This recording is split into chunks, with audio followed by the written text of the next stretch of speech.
તો હવે સમાચારમાં વાત કરીએ આપણે સુરતની. તો સુરતના પૂરગ્રસ્ત વેપારીઓ, નાના ઉદ્યોગકારો અને અસરગ્રસ્ત પરિવારો માટે વરાછા બેંક દ્વારા માત્ર 9% વ્યાજે ₹5 લાખ સુધીની ફ્લડ લોન યોજના જાહેર કરાઈ છે. નાયબ મુખ્યમંત્રી હર્ષ સંઘવીના હસ્તે ફ્લડ લોન અને પૂર સામે રક્ષણ આપતી વિશેષ જનરલ ઇન્સ્યોરન્સ યોજનાનું લોન્ચિંગ કરવામાં આવ્યું છે. પૂરથી થયેલા નુકસાનનો 72 કલાકમાં સર્વે પૂર્ણ કરવાનો લક્ષ્યાંક. અત્યાર સુધીમાં આશરે 80% કામગીરી પૂર્ણ, બાકીના વિસ્તારોમાં સર્વે યુદ્ધના ધોરણે ચાલુ છે. ત્યારે વેપારીઓ, દુકાનો અને નાના મોટા ઉદ્યોગો અને કોમર્શિયલ એકમોને થયેલા નુકસાનનો અહેવાલના આધારે રાજ્ય સરકાર દ્વારા ટૂંક સમયમાં જ રાહત પેકેજ જાહેર કરવામાં આવશે તેવી માહિતી નાયબ મુખ્યમંત્રી હર્ષભાઈ સંઘવીએ આપી હતી. ફ્લડ લોનની 60 મહિનાની ચૂકવણી મુદ્દત રાખવામાં આવી છે અને અરજદારોને ઝડપી માર્ગદર્શન તથા મંજૂરી માટે વરાછા બેંકની મુખ્ય કચેરી ખાતે ખાસ ડેડિકેટેડ સેન્ટર શરૂ કરવામાં આવ્યું છે. ₹1,000ના વાર્ષિક પ્રીમિયમમાં ₹10 લાખ સુધીના માલ સ્ટોક માટે વિશેષ પૂર્વ સુરક્ષા વીમા યોજના શરૂ કરવામાં આવી, જેથી વેપારીઓને કુદરતી આફત સામે આર્થિક રક્ષણ મળી રહે. નાયબ મુખ્યમંત્રી હર્ષ સંઘવીએ વરાછા બેંકની આ પહેલને સંકટના સમયમાં સમાજ પ્રત્યેની જવાબદારીનું ઉત્તમ ઉદાહરણ ગણાવી પ્રશંસા કરી છે. નાગરિકોને સર્વપ્રથમ હું 2 હાથ જોડીને વંદન કરવા માંગુ છું અને ખરેખર તેમને સલામી આપું. પ્રશાસન ખૂબ ઓછા સમયમાં મોટા ભાગના વિસ્તારમાં પહોંચવાનો પ્રયત્ન કર્યો. જ્યાં પહોંચ્યા ત્યાં આજુબાજુના વિસ્તારના, જે વિસ્તારમાં પાણી નથી એ વિસ્તારના નાગરિકો, જે વિસ્તારમાં પાણી ભરાયા છે ત્યાં પ્રશાસન જોડે ખભે ખભા મિલાવીને મદદ કર્યા. જ્યાં પ્રશાસન ના બી પહોંચી શક્યું ત્યાં એ લોકોએ પોતે આસપાસના વિસ્તારના લોકો જોડે મળીને આ અતિ ગંભીર પરિસ્થિતિઓનો સામનો કર્યો.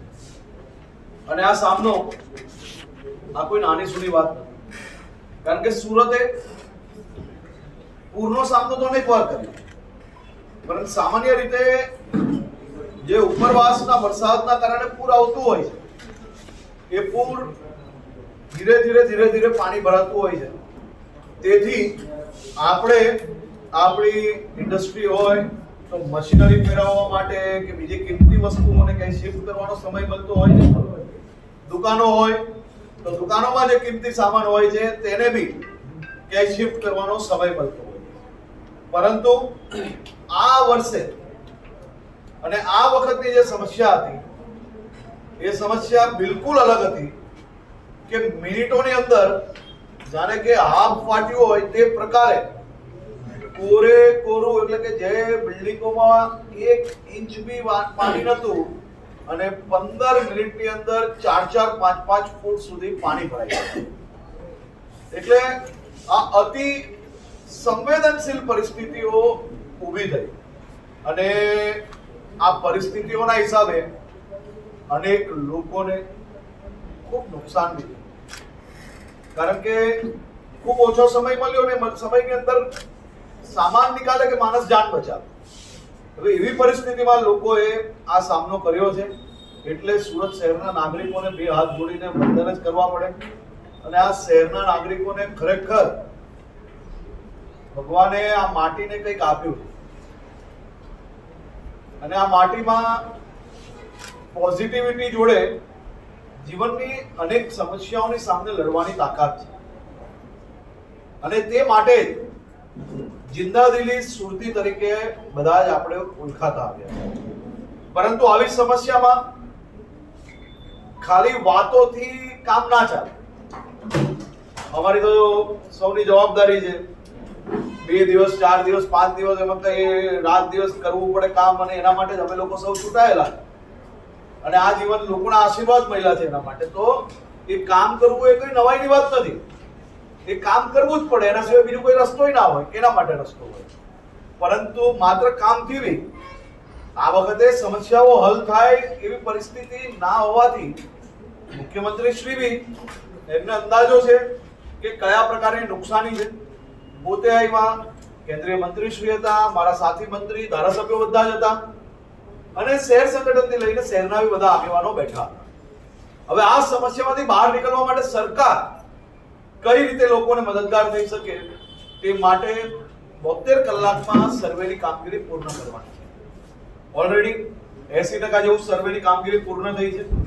કોમર્શિયલ હોય, નાની ઇન્ડસ્ટ્રીઝ હોય, સંચાઓ હોય કે પછી નાની નાની દુકાનો હોય, એમને કેટલું નુકસાન થયું હશે અને એ નુકસાનમાં સરકાર એક પેકેજના સ્વરૂપે કઈ રીતે લોકો જોડે ઊભા રહી શકે, ફૂલ નહીં તો ફૂલની પાંખડી તરીકે બી આપણે સમસ્યા આવી છે તો એ સમસ્યા સામે કઈ રીતે બહાર નીકળાય છે. અને એ વખતે સરકાર, ચૂંટાયેલા પ્રતિનિધિ અને જે લોકોને નુકસાન થયું છે એ તમામ લોકો જ્યારે આ સમસ્યાની સામે લડી રહ્યા છે ત્યારે એક સંસ્થા તરીકે વરાછા બેંકે એમ કહે છે ને કે આંગળી ચીંધ્યાનું પૂન, તમે તો આખો ખભે હાથ મૂકીને પુણ્ય જોડે પુણ્ય, ડબલ બોલંજા પુણ્ય તમે લોકોએ કમાવવાનું. આફતના સમયે વરાછા બેંક તમારી સાથે માત્ર વાતોથી નહીં પરંતુ 5 લાખ રૂપિયા સુધીની ફ્લડ લોન આપીને કેવલ 9%માં આ લોન તમે જે ધિરાણ કરવાનું નક્કી કર્યું છે, આ ખરેખર અદ્ભુત કાર્ય છે. અને મને વિશ્વાસ છે મેં અનેક સામાજિક પ્રોજેક્ટો, સરકારના વિવિધ ગરીબલક્ષી પ્રોજેક્ટો જે હોય છે, મધ્યમ વર્ગના નાગરિકો માટે જે પ્રોજેક્ટો હોય છે તેની રિવ્યુ બેઠકમાં હું હંમેશા જોતો હોઉં છું કે વરાછા બેંક સૌથી નંબર 1 પર રહેતી હોય છે. અને આ વખતે આ અદ્ભુત માનવતા ભર્યું કામ એ તમે લોકોએ સૌથી પહેલા ચાલુ કર્યું છે. અને મને પૂરો વિશ્વાસ છે કે અનેક પીડિત પરિવારોને 100%નો લાભ મળશે. અને વરાછા બેંક એ હંમેશા મેં જોયું છે કે લોકોના હિતમાં, લોકોને તકલીફોમાં તમે હંમેશા મજબૂતાઈથી સાથે રહીને એની તકલીફો દૂર કરવા માટેનો પ્રયાસ કર્યો છે. અને આ યોજના બી તમારી અનેક લોકોના પરિવારમાં આજે જે મુશ્કેલ ઘડી છે એ મુશ્કેલ ઘડીમાંથી બહાર નીકળવા માટે ખૂબ ઉપયોગી થશે. આવનારા 3 દિવસમાં એટલે કે મંગળવાર, બુધવાર સુધી રાજ્ય સરકાર દ્વારા બી સર્વેની કામગીરી પૂર્ણ કર્યા પછી એનું આખું એક રિવ્યુ લઈને મુખ્યમંત્રી શ્રી દ્વારા સુરત શહેર અને જે આજુબાજુના વિસ્તારમાં જ્યાં વરસાદના કારણે અનેક લોકોને જે નુકસાની થઈ છે એ નુકસાનીમાં એક રાહત પેકેજ બી જરૂરથી ડિક્લેર કરવામાં આવશે. સર્વેની કામગીરી નજીક જ છે પરંતુ કંઈ રહી ના જાય તે માટે આપણે એકદમ ડિટેલ્ડ સર્વે કરીએ છીએ. અને ડિટેલ્ડ સર્વેની કામગીરી પૂર્ણ થતાં જ મારું એવું માનવું છે કે એક પેકેજનું ડિક્લેરેશન મુખ્યમંત્રી શ્રી દ્વારા કરવામાં આવશે. અને એ પેકેજથી બી આપણા શહેરના લોકોને ફૂલ નહીં તો ફૂલની પાંખડી પરંતુ ખભે ખભા મિલાવીને આપણે સૌ લોકો આ મુશ્કેલ ઘડીમાંથી બહાર આવવાની છે. અને આપ સૌ ડાયરેક્ટરોને હું આભાર માનું છું, બેંકની આખી ટીમને આભાર માનું છું. બેંક એ કોઈ દિવસ સ્ટાફથી નથી ચાલતી. એ સ્ટાફ જ્યારે આપણો પરિવાર હોય છે અને એ પરિવારજનોની સ્પિરિટથી ચાલતી હોય છે. અને વરાછા બેંકની આખા પરિવારની સ્પિરિટ એ બહુ હાઈ છે. એ દર્શાવે છે આ યોજના કે હજી તો આપણે સફાઈનો પહેલો રાઉન્ડ પૂરો થયો, બીજો રાઉન્ડ ચાલુ કર્યો છે સફાઈનો. કેસ્ટ્રોલ ઘર વખરીની મદદ ઘરે ઘરે પહોંચી રહી છે. અને આ બાજુ તમે યોજના લાવીને એક બીજી મદદ તમે જે ડિક્લેર કરી છે તે બદલ બી હું અભિનંદન આપું છું. ખૂબ ખૂબ શુભકામનાઓ.